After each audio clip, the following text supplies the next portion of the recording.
ਰਾਵੀ ਦੀ ਆ ਸਾਈਡ ਆ ਸੈਂਟਰ 'ਚ ਬਾਰਾਂਦਰੀ, ਉਹ ਪਰਲਾ ਸਾਈਡ ਤੇ ਆ ਸਾਈਡ ਮੈਂ ਆਪਣੀ ਅੱਖੀਂ ਆਪਣੇ ਬਚਪਨ 'ਚ 2004-5 ਦੋਨਾਂ ਸਾਈਡਾਂ ਤੋਂ ਪਾਣੀ ਚੱਲਦਾ ਵੇਖਿਆ।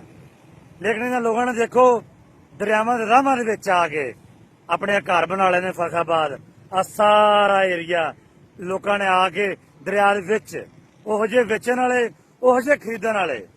ਇਹ ਤਾਂ ਚਲੋ ਇੱਕ ਹੋ ਗਿਆ ਆਮ, ਜਿੰਦੀ ਪੈਲੀ ਸੀ ਉਹਨੇ ਵੇਚਤਾ, ਲੋਕਾਂ ਨੇ ਪਾਲਿਆ। ਹੁਣ ਪਾਣੀ ਆਇਆ, ਪਾਣੀ ਦੇਖੋ ਦਰਿਆ ਆਣਾ ਹੀ ਆਣਾ ਹੁੰਦਾ, ਇੱਕ ਨਾ ਇੱਕ ਦਿਨ ਪਿੱਛੋਂ ਕੋਈ ਮਸਲਾ ਬਣ ਗਿਆ, ਬਾਰਿਸ਼ਾਂ ਜ਼ਿਆਦਾ ਪੈ ਗਈਆਂ। ਇਹ 40 ਸਾਲਾਂ ਬਾਅਦ ਪਾਣੀ ਆਇਆ। ਇਸ ਤੋਂ ਕੋਈ 2-2.5 ਲੱਖ ਕਿਊਸੈਕ ਦਰਿਆ ਦੇ ਮੁਕਾਮ ਤੋਂ ਲੰਘਦਾ ਪਿਆ। ਮੈਂ ਕਹਿੰਦਾ ਕਿ ਏਡੇ ਬੇਸ਼ਰਮ ਲੋਕ ਨੇ। ਇਹ ਤਾਂ ਚਲੋ ਮਿਸ ਮੈਨੇਜਮੈਂਟ ਹੈ। ਇਸ ਟਾਈਮ ਰੂਡਾ ਦੀ ਮੱਧ 'ਚ ਪਾਰਕ ਵਿਊ ਸਿਟੀ, ਇਹਨਾਂ ਜ਼ਮੀਨ ਦਾ ਸੌਦਾ ਕਰਨ ਵਾਲੇ ਲੋਕ ਇਹਨਾਂ ਨੇ ਦਰਿਆ ਦੇ ਵਿੱਚ ਆ ਕੇ ਲੋਕਾਂ ਨੂੰ ਮਕਾਨ ਬਣਵਾਏ ਨੇ।